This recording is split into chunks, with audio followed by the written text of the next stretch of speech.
Salut les amis, j'espère que vous allez bien. Récemment, beaucoup de gens m'ont posé des questions sur les études de médecine en Belgique.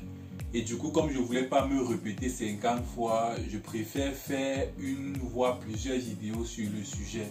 Je ne sais pas encore combien de vidéos je vais faire, mais de toutes les façons, je vais faire des vidéos qui donnent suffisamment d'informations pour que vous puissiez savoir ce qu'il faut pour avoir accès aux études de médecine en Belgique.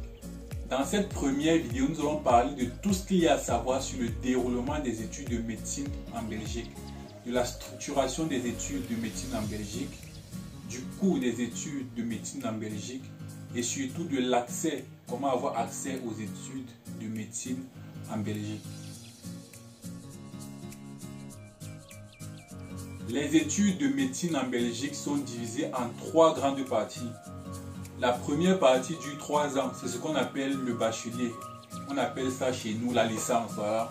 Donc les 3 premières années sont les années de bachelier où on va apprendre les sciences fondamentales. Après ces 3 premières années, on aura 3 années de master pour la médecine et 2 années pour les dentistes. Donc on aura 3 années de master où on va faire les sciences cliniques, on va faire des stages à l'hôpital, etc. Et au bout de ces 3 années-là, on est diplômé en médecine. Donc, au bout des 3 années de bachelier, plus les 3 années de master, on est diplômé en médecine.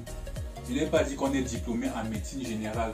Je n'ai pas dit qu'on est docteur en médecine. On est diplômé de médecine.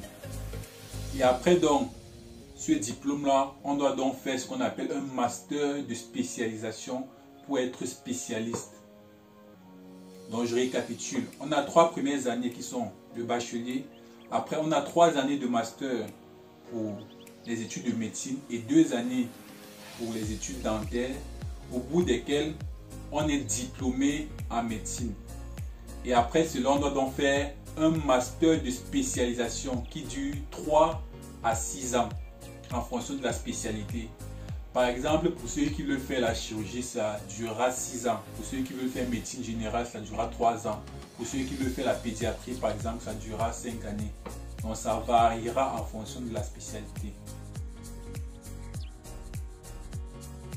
Pour avoir accès aux études de médecine en Belgique, il faut passer par un examen qui est organisé par un organisme qu'on appelle l'ARES. A-R-E-S.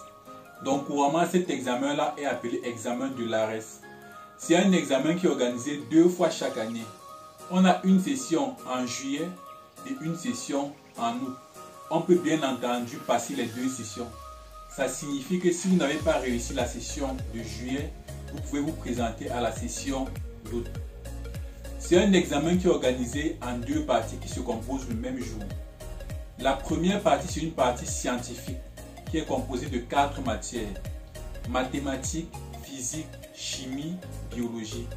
Et la deuxième partie est une partie non scientifique, qui est une partie de réflexion, qui est également composée de 4 matières. On a empathie, raisonnement, communication et éthique. Chaque matière est composée sur 15 QCM. Donc, biologie 15 QCM, chimie 15 QCM, etc., etc. Et même chose pour la partie non scientifique. Pour réussir à cet examen-là, il faut remplir 2 conditions. La première condition, c'est d'avoir une moyenne supérieure ou égale à 10 sur 20 dans les 2 parties. Ça veut dire que quand on fait la moyenne sur ta partie scientifique, tu dois avoir plus de 10 sur 20. Et quand on fait également la moyenne dans la partie non scientifique, tu dois avoir plus de 10 sur 20.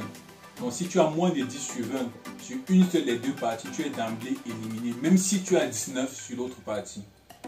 Donc, il faut avoir au moins 10 sur 20 dans les 2 parties. C'est la première condition. La deuxième condition, vous ne devez pas avoir de note éliminatoire dans une matière. Et la note éliminatoire, c'est une note qui est inférieure à 8 sur 20. Cela signifie que si tu as 19 sur toutes les matières, sauf la physique où tu as 5, tu es d'emblée éliminé. Donc on ne doit pas avoir de notes éliminatoires. Lorsqu'on a donc rempli ces 2 conditions, on est admis à l'examen de l'ARES. Félicitations. Ne vous réjouissez pas trop vite, ce n'est pas aussi facile que ça. Surtout si vous êtes étranger. En effet, si vous êtes étranger, il y a une condition supplémentaire pour réussir à l'examen de l'ARES. L'État belge s'est rendu compte qu'au fil des années, il y avait de plus en plus d'étrangers qui participaient à cet examen. Et ces dernières années, il y avait même plus d'étrangers que de Belges à l'examen de l'ARES. Alors pour limiter le nombre d'étrangers qui réussiraient à l'examen, l'État belge a limité à 30% le quota maximal d'étrangers qui peuvent réussir à cet examen. Alors ça signifie qu'en termes pratiques, si nous avons 1000 personnes qui ont rempli les 2 premières conditions à l'examen de l'ARES, parmi lesquelles on a 400 Belges et 600 étrangers, on voit bien que ça fait 40% de Belges qui devraient réussir et 60% d'étrangers qui devraient réussir, ce qui est un problème pour l'État belge. Et donc du coup, l'État belge a donc défini que lorsque 400 Belges ont réussi, le nombre d'étrangers ne doit pas dépasser les 30% du total qu'ils devaient avoir en faculté de médecine. Ça voudrait dire que si 400 Belges ont rempli les 2 premières conditions et 600 étrangers également, ces 600 étrangers-là ne vont pas réussir. On va aller prendre un certain nombre, les meilleurs. On va prendre par ordre de moyenne décroissant pour que le nombre d'étrangers qu'on prend au total ne dépasse pas 30% du nombre total de réussites. Dans ce cas-ci, parmi les 600 étrangers qui ont rempli les 2 premières conditions, on ne va aller prendre que à peu près 133. Pour qu'au total, on ait 533 admis et que parmi les 533 admis, on a 400 Belges et 133 étrangers. Les 133 étrangers représentant exactement 30% du nombre total d'admis à l'examen. Mais si le nombre d'admis étrangers ne dépasse pas les 30%, on ne fera pas cette sélection-là. Et donc d'emblée, tout le monde ayant une moyenne supérieure à 10 suiveurs dans les 2 parties et n'ayant pas de notes éliminatoires réussiront. La partie francophone de la Belgique dispose de 5 universités ayant des facultés de médecine. Nous avons l'Université libre de Bruxelles, l'Université catholique de Louvain, l'Université de Liège, l'Université de Mons et l'Université de Namur. Et parmi ces 5 universités, on en a 2, c'est-à-dire l'Université de Namur et l'Université de Mons, qui ne peuvent faire la formation que jusqu'en 3e année. Donc après la 3e année, si vous avez commencé votre cursus à Mons ou à Namur, vous devez aller dans une autre université. Vous devez choisir une autre université pour continuer votre cursus. Chaque participation à l'examen de l'ARES coûte 30 €. Donc si vous participez à la session de juillet, vous devez payer 30 €. Si vous participez à la session d'août, vous devez payer 30 €. Et ces 30 € là seront remboursés en totalité après l'examen.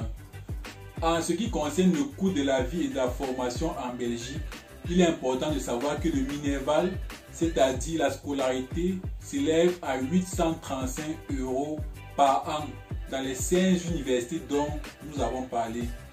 Pour ce qui est du coût de la vie en général, il est assez difficile d'évaluer parce que ça peut varier d'une ville à une autre.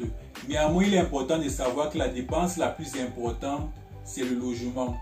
Par exemple, à Bruxelles, il est difficile de trouver un logement pour un prix inférieur à 400 € par mois. Tandis que dans d'autres villes comme Namur, Mons ou Liège, vous pouvez trouver des logements pour 300 ou 350 € par mois. Il faut également noter les dépenses liées au transport ou à la nutrition par exemple. Voilà donc ce qu'il fallait savoir de façon grosso modo sur le déroulement des études de médecine en Belgique. Je vous laisserai en description quelques liens utiles pour avoir ces informations que je viens de vous passer sur les sites officiels belges. Ciao!